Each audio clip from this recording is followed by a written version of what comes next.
National Board, brothers all, Reverend clergy. I'm going to try here and share my screen to bring up a presentation just to kind of keep ourselves somewhat on track. So let's do a share. All right. So, you know, it's always good to kind of refresh ourselves as far as exactly what is political education. And it's a collection of study, research, analysis, and storytelling. I mean, a lot of us are very good at storytelling, helping us understand our situation and what we're up against and what we can do about it. And bring up here a couple of quotes. The one quote, brothers, I'd like to focus on is the quote from Margaret Mead about, you know, never underestimate what a small, committed group can do. We're seeing some dramatic changes in our country. I'll be honest with you, I think a lot of these changes are coming on, you know, not always changes for the good, but these are being motivated by very, very small groups, highly energized, highly organized. And, you know, whereas we don't want to emulate some of the things that they're advocating, we could certainly take a lesson from them as far as their energy and organization. We're an organization of 40,000 people. When a call to action goes out, we should easily, out of 40,000, we should easily have 5,000 answering that call. That's not a big percentage. And so, brothers, you know, I really encourage you. I mean, obviously, I'm preaching to the choir. I'm preaching to people who've given up their Saturday afternoon with family and friends. I'm sure you all have other things in your lives to do. You are the tip of the spear. You are the motivated ones. But I please ask you to, when you go back to your division, try to encourage and enlist another, you know, 4 or 5 of you. That when we have these call to actions, that we have more people answering the call. And we have to remember too that this is one of the purposes of this organization, to encourage civic participation. If we're not participating, we're not going to get anywhere, brothers. Okay, so what have we worked on in the past 2 years? We'll go over this because basically the past is the past. Obviously, Brexit was the big issue of the past 2 years.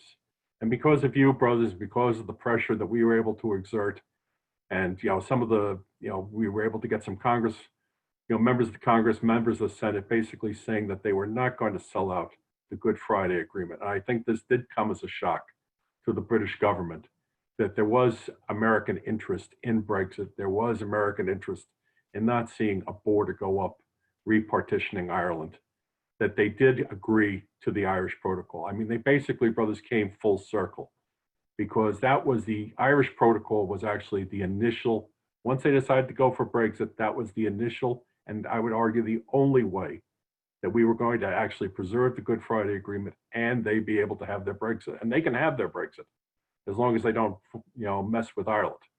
That's, you know, that's the key thing. They signed an agreement in '98. Unfortunately, as we found out, you know, as it's tradition in Britain, remember, Britain has no Bill of Rights. Rights are flexible. Rights are determined by case law, and they tend to view international treaties the same way. So thanks to you, brothers, we did get the Irish Protocol, but we are now seeing that games are starting to be played. The silliest thing was there was a very uncontroversial, very benign agreement to basically have an EU office in Belfast to monitor compliance with the border, monitor the agreement. And all of a sudden, even though they have documents where Britain has agreed to this, they start saying that, no, this is an infringement on their sovereignty and so on. It's the same old thing, brothers, that they, you know, if given an inch, they will try to wiggle out of anything. And the only thing that keeps them honest, I hate to say it, is US attention. And like, again, they are, you know, because Britain, you know, somebody once said, I don't think I have the quote right, but you know, the biggest desire of Ireland is to hear no more about it. And they are constantly surprised when Irish America and the other nations of the world basically treat Ireland as a co-equal, as a sovereign nation. So we have to keep that pressure on through our elected representatives. There was the appointment of the Irish ambassador. This was very disappointing, brother, because unfortunately this administration has set a record, a very sad record. This was the longest interval without an ambassador to the Republic of Ireland since the formation of the state in 1922. We have a good candidate in Edward Crawford. I have to ask, I do have to question the priorities as far as when you look at some of the other ambassadorial appointments that were made, why Ireland was bringing up the rear.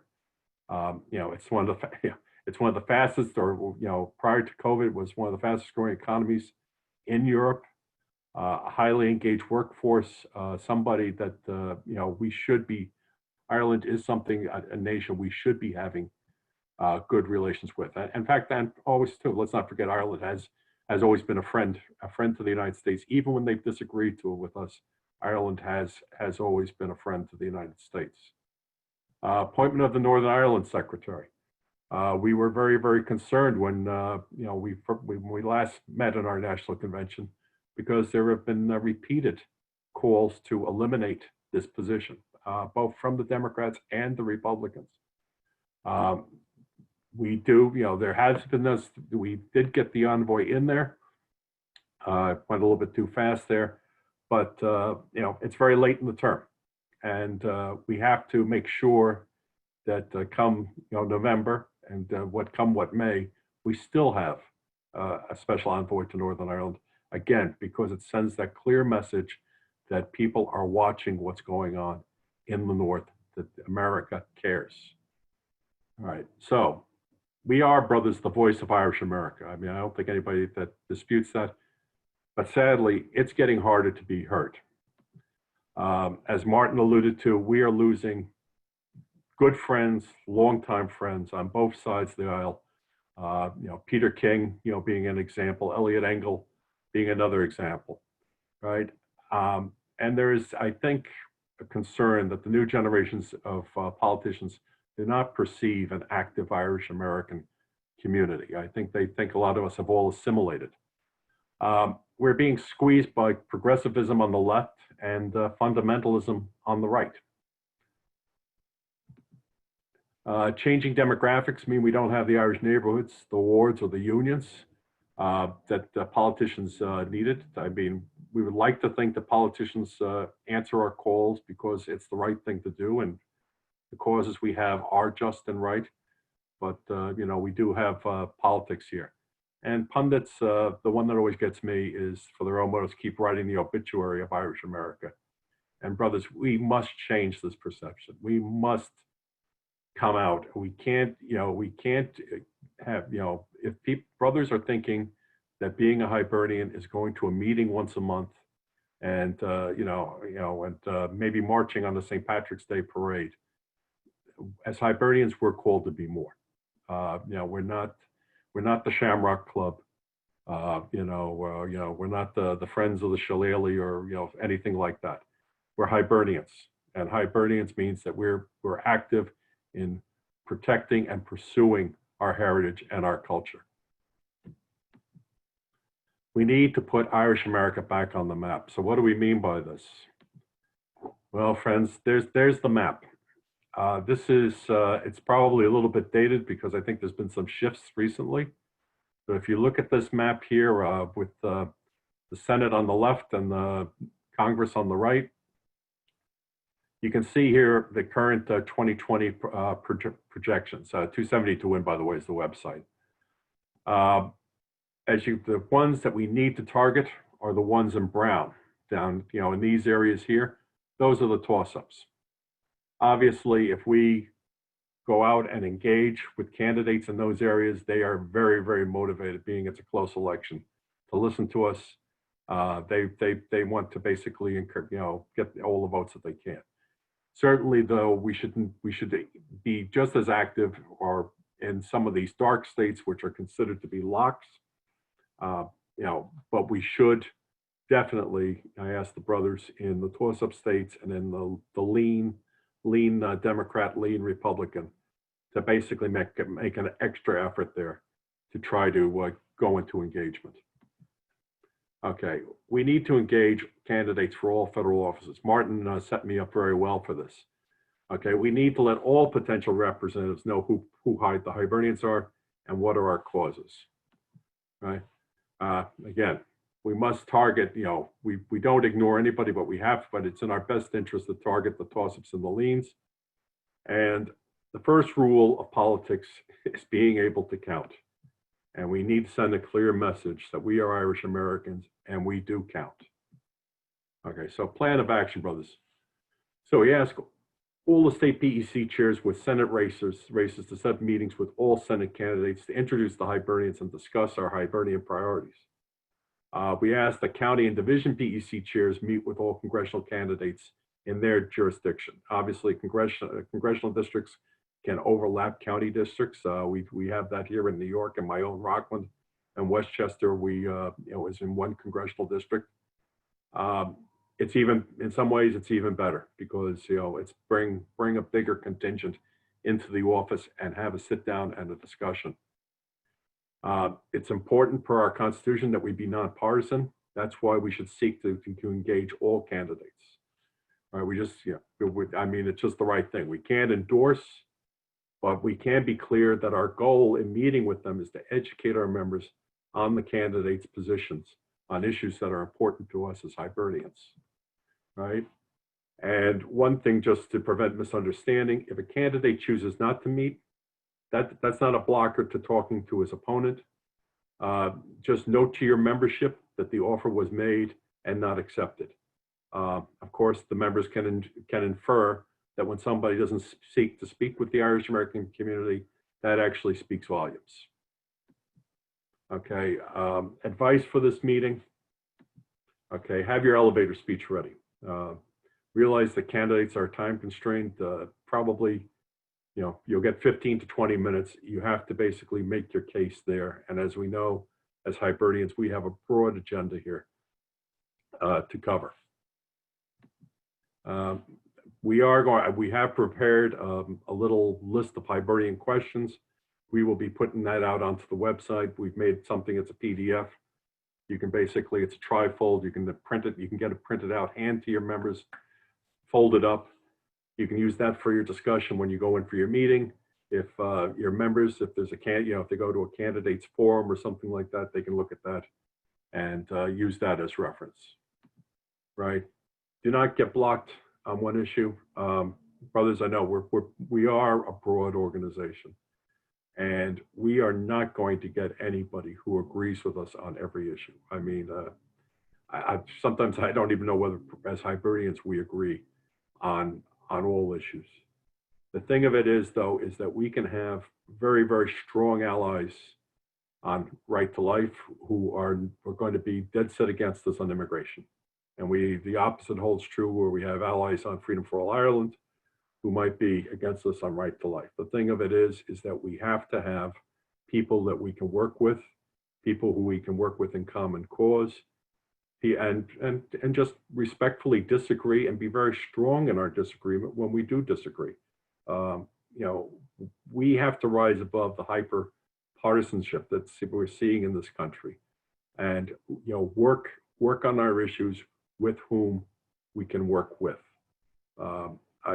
One of the things that I have to admit it frustrates me is that when we get something done or we put out a letter, invariably I will get some emails from some of the brothers. Why are you working with that guy? Well, the thing of it is that once somebody's elected, that's the only person I can work with. It's either work with that person or we don't get the job done.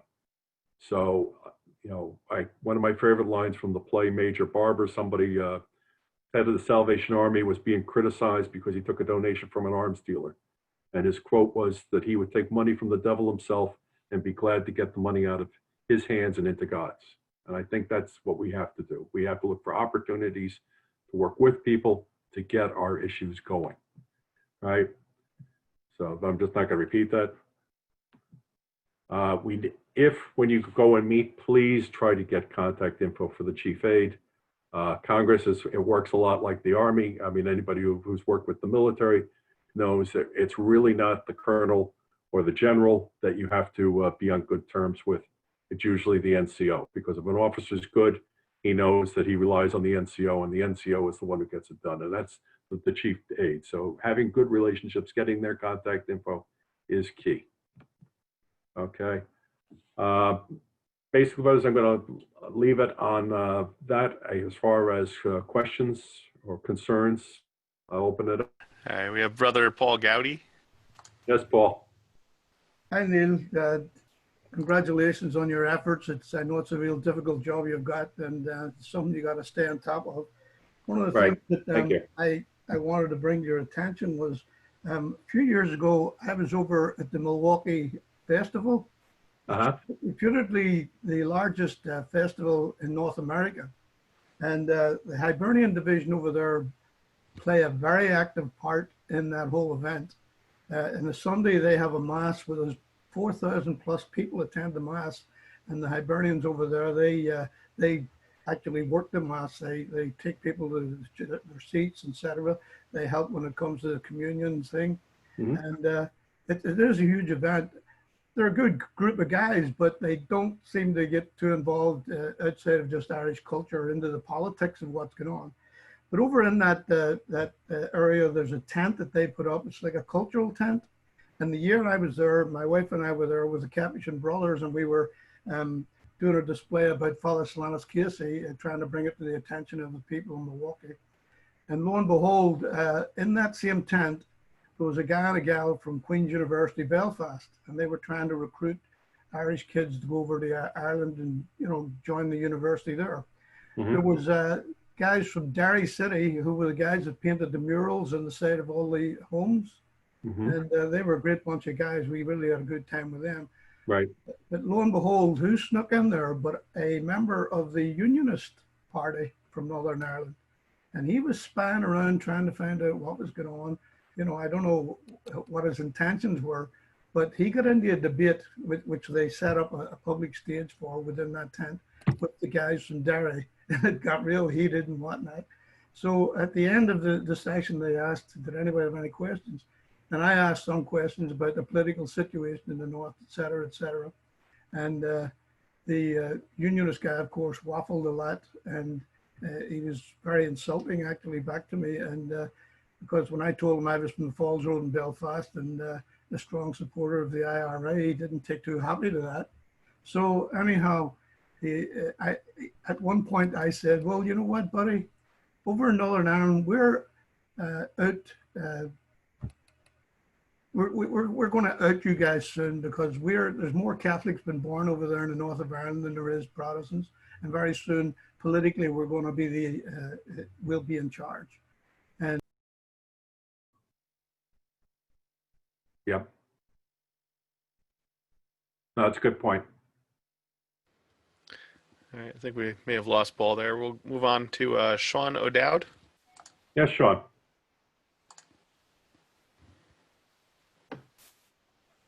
Okay, hi, I'm Sean O Dowd, Illinois State Board President, and yes, Sean.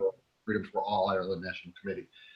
Great job, Neil. I always enjoy looking at your articles and reading everything you put out, you know, especially nowadays with the emails and the flashes that we see. I think one of the good points and one of the things that we need to do a little better job, and that's locally and then statewide, is a lot of people don't realize or don't have a political education committee within their own divisions or states. Right. I think that's an important thing because, and I hear you say it so often, that we are the voice of the Irish in America. And that needs to be stressed much farther along than it is, excuse me, than I think that not where you are, but as we get farther out, when I talk to people out here in the Midwest and farther west and stuff, it seems like a lot of people aren't getting involved in issues outside of their own areas. Paul just mentioned being up in Milwaukee, and that's a great area for the Irish and everything else, and the jobs that the Hibernians do there. But there's a lot of places like that where we are not, as Hibernians, getting involved more. And I think that's something we need to really push. And like you said, we are not one of the other clubs. We're the Hibernians, and it's more than just one meeting a month. Well, I mean, I think we have to address that in our leadership, you know, training, especially with new officers and new boards, because, you know, on the Form 9, at every level of the organization, there is a PEC chair, and there's also an FFAI chair and a Catholic Action chair, and, you know, we have to make sure that there are people who are taking those positions and are active in those positions. And one of the actions that I'm looking forward, I mean, I think we're entering into a new world right now, because I think if last year at this time, if you said that we were going to be doing this convention on Zoom, I think people would have probably had you committed. Thankfully, thanks to Danny's good work and all the board members' good work on this, I think we have, through adversity, we've come upon a new tool. I do look forward to us, if given the opportunity, to basically have PEC meetings on Zoom with state PEC chairs. I'm going to be looking to, engage and discuss with them. Because like I said, all Form 9s have PEC chairs listed. And if people are not, or in any position, are not taking on that position, then they're not doing right by the order. They're not doing right by the brothers who put them in that position. Thank you. All right, Brother Frank Cochran. Yeah, Frank Cochran, Indian River County, and I was a little late pulling the trigger there.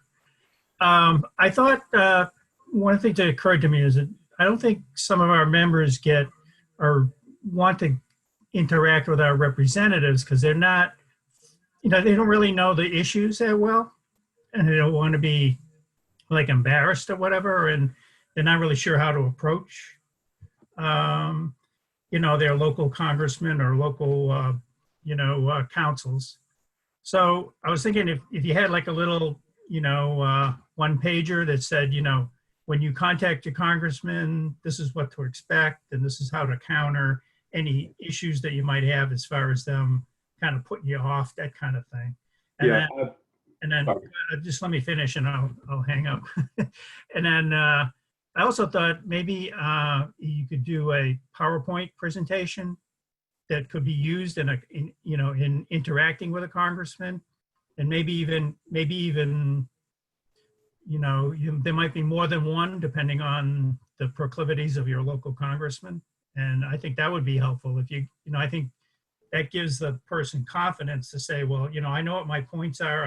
All I have to do is turn my computer on, go through 5 or 6 slides, and I've done what I needed to do. It's points well made. As I said, we do have a little trifold guide that I am going to be putting up there. Now, if this had been a physical convention, the last convention, I actually brought a pile of them, and handed them out to the brothers. That because we're not meeting physically, that's not possible. We will put that out online. I mean, it can be, depending on the brothers' resources, they can print it out themselves personally. You can take it down to a Staples or Kinko's and print them out down there. As far as the issues and the calls to action, I definitely, as far as the phone calls, we have been putting out a script.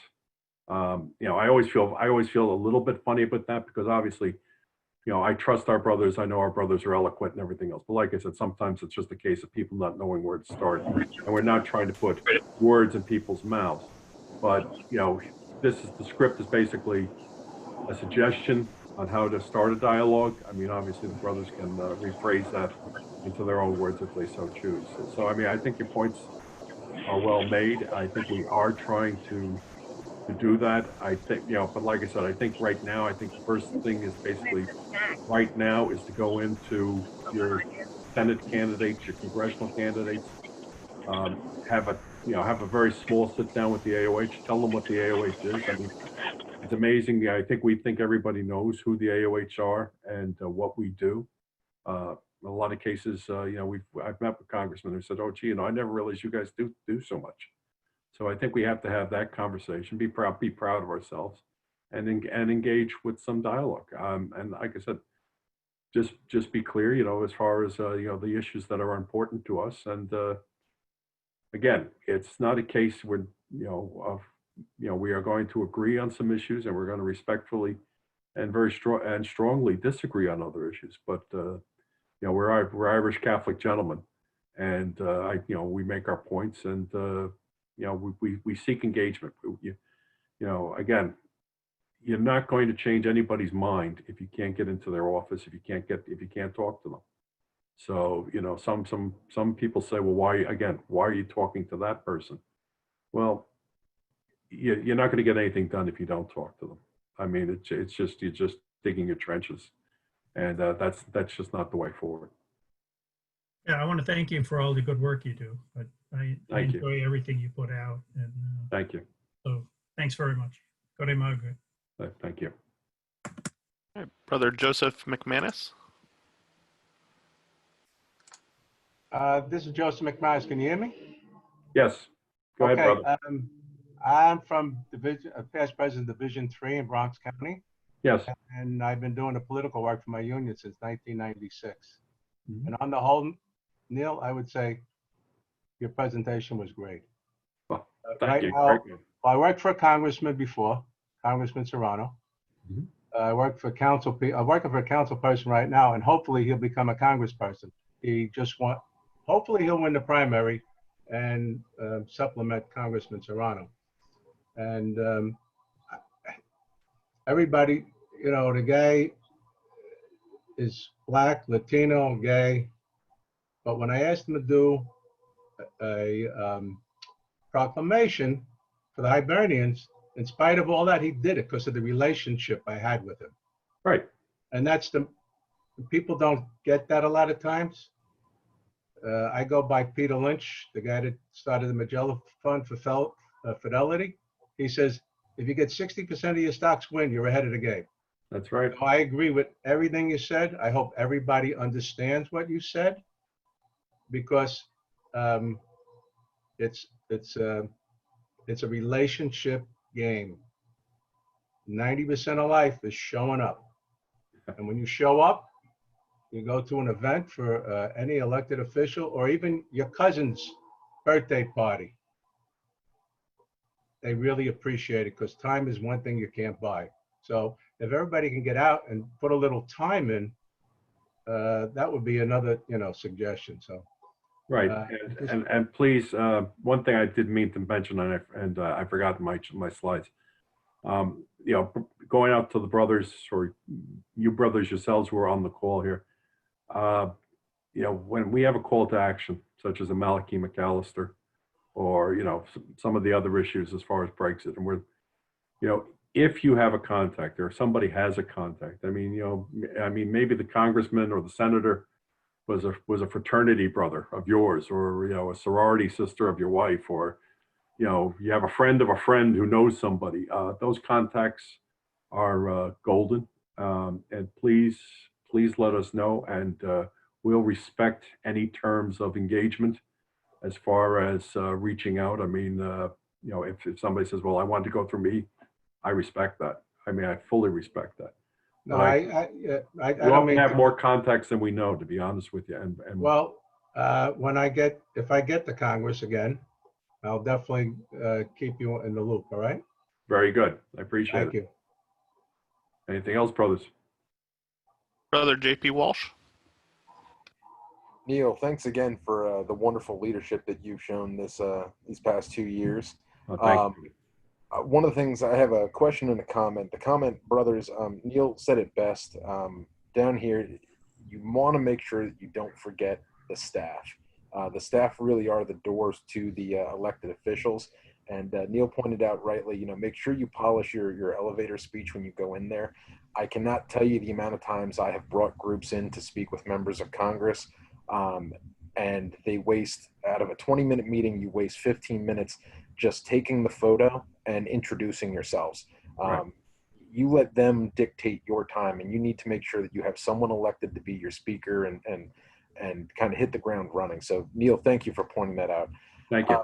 The question I have is, working down here the last decade, I think what is most disheartening to me is, as you mentioned, the loss of our traditional allies in Irish America, whether it be through elections and retirements, or even just the natural flow of time. And we're starting to have younger members who don't know anything about Ireland, don't know about the history, the troubles, especially on the Republican side of the aisle. I'm just not noticing anyone who's taking the place of a Peter King or a Tom Rooney, Brian Fitzpatrick. Do you have any thoughts on that, on how we can go about creating new allies and what messages we should be bringing? I think the first thing is, I mean, again, it's basically walking through the door and introducing yourself, and saying, I mean, I think when you go in there and basically you say you're the representatives of an organization that's been around since 1836, and it's the largest Irish American organization in the United States. I do think that resonates with politicians. Because again, even beyond the local scene, I think they see some firepower behind the Hibernians there. I think you have to, but like I said, it has to be a continuous dialogue, not waiting until the crisis and then that's the first time the senator or the congressperson sees you. I think you have to start the engagement, start the dialogue. Having reach, outreach. Again, it can be, and don't get me wrong, it's not easy. I mean, but certainly, like we have events here, like our Hibernian Ball. I mean, we basically have political leaders coming out here, and and they get to meet the members, and they get to see people, and they get to to interact with us. I think you have to, but again, you have to start early and get in that door and make the connections and come across basically as sober and considerate voters who are going to represent a variety of issues. And like I said, the dialogue has to be set on, there are things we're going to agree with, there are things we're going to disagree with, and and that goes on both sides of the aisle. And hopefully, we can get to a point where we can work together and make progress on the things we agree with, and on the things we disagree with, we just acknowledge each other's differences, and we move on to the next issue. And I mean, we're going to work with somebody else on that one. Thanks, Neil. That was great. Thank you. All right, Brother Peter Begley. Yes, brother.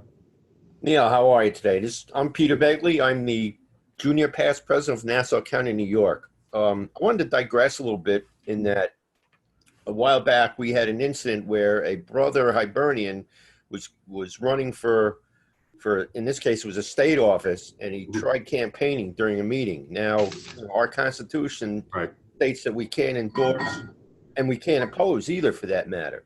Correct. So, how do we teach the members, like, proper decorum? I would probably use as a word. Just because he tried to take advantage of us at a meeting, and because he was from another division, the president and vice president at the time weren't even sure who he was, but he showed his membership card so he could stay. And then of course when he asked to speak, he started trying to campaign, and that can cause a problem here. So Peter, Daniel here. We are working with a committee, a protocol committee, that will send some notes out to all our presidents on items like this. Tom Lambert, the state president of New York, sent out a letter prior to the last election that was phenomenal, and we'll probably duplicate that and try and send it out there on the email blasts. The AOH, by Constitution, cannot support or oppose any political candidate, and cannot support or oppose any political party. And I think that campaigning at an event is not appropriate. If it's someone's in a hall campaigning, that's different. But when we're in a meeting, that would be inappropriate, and our protocol committee would address that. Neil, I didn't mean to jump in there, but go ahead and your thoughts on that same item. No, that's absolutely, and I mean, you have to look at strong leadership on the president. I don't know whether it was county or division board, but you basically have to, they basically have to say, respectfully, brother, I need you to, this is not the time or the place, and we can discuss this afterwards. But you're out of order. I mean, that's just it. To follow on to Danny's comments, though, is that we're not talking, but what we can't campaign, but we are certainly entitled to, ask, and that's the thrust of the PowerPoint presentation, candidates, what are their positions on our issues? And by not being nonpartisan means is that if you have 2 candidates or if you have 3 candidates, you basically put the same questions to all 2 or 3, and you report back the results to your membership of all 2 and 3. And from that point on, it's basically, brothers, here's what they say, and now you go home as American voters and vote your conscience. That's not partisan. And as I said, if we'll take it as an example, if there's 2, and you send, you speak to one, meets with you and answers your questions, that's fine. If the other one says, well, I really don't have time for you guys, well, that's an answer. So you basically go with the one and say, well, we met with A, and this is what he said. And B, we tried to reach out to B, and B chose not to respond to us. Not to respond is an answer. Absolutely. And again, I just brought this up just to make the rest of the brothers aware of the fact that sometimes political education is a fine line that you're doing because of what our constraints are in our Constitution. So thank you, Neil. I appreciate it. No, thank you. Doing. Neil, Sean Pender here. How are you? Can you hear me? Yes, now I can hear you, Sean. Neil, I just want to echo what everyone else said. It's a tremendous work you've done for our order and Irish America, a man who wears more hats than anybody, I think, in this order and does it very, very, very well. And some great information there. But I think also, it can be daunting. I'm sure there's people that are on this call that have a little bit less experience than some of us, but don't underestimate the value of a back home district visit. That every congressman has 1 to at least 2 offices throughout, depending on the size of it. And believe me, those people were very open and look forward to seeing people in the community that are doing good. Right. I think the fact that, Neil, that you are providing, talking points makes that person even more comfortable, because what is covered at the district gets funneled up to the DC offices. So we don't have the money to be able to send people to DC, but if we could push something out there and make contacts with local offices, when we do go to DC, we can then reference the work that's being done across the country. Right. And I think that's some of the stuff we have to, consider, and it's a lot easier and a lot less daunting than the DC office. And again, brothers, with whatever that's going on out there right now, we know we all have our own political thoughts, but it's important to note that when we're talking about Hibernians, we're not red or blue, right or left, Democrat or Hibernian. We're talking about the issues. And if the person that represents you doesn't align with your own political philosophy, like Neil says, they're the people that we have to speak to on these issues. But Neil, again, I tip my hat for you for all that you've done for our order. Thank you, brother. Thank you. Neil, you have about 4 minutes. If you want to wrap up or take, I think there might be one more question. And then we will hear at the break from past National President Brennan Moore. Okay. There's a brother with a question. I want to take that question if I may. Brother James Gallagher. Okay. I want to thank you for all that you've done. Thank you. I have about 10 questions, but I'm only going to make one comment, actually, and I'd like your response. And that is, it's troubled me for many, many years. I'm PEC chair, co-chair in Connecticut, and have been for quite a while. But in reading through the digest, there's a great discontinuity between what the national committee chairs write, including yourself, and what I see written from the states regarding political education or even Freedom for All Ireland or anything having to do with the situation in the north of Ireland. My feeling has been that the British Information Service reads the digest. All they come back with is a decision or a conclusion. Hey, we don't have to worry about the AOH. None of the states are doing anything in that regard. My point is, the states do not, in their writings in the digest, don't comment at all about what they're doing, and this is a generality, what they're doing about the the situation in the North, the human rights situation in particular, United Ireland, you name it, and what they're doing with their congressmen. And there's just no feedback from the states to give the impression, hey, the AOH nationwide is working on this problem. You guys on the national board are the only ones writing about it on the digest. What's your comment on that?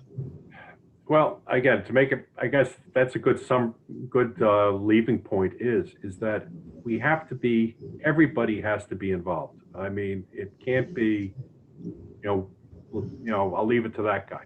We all, at every level, the division level, the county level, the state level, have to be equally engaged on all these issues, because we're only as strong as the sum of our parts. I mean, we've got 40,000 some odd members in this organization. I mean, we would be a large corporation if we were a business, and we need people to basically embrace this.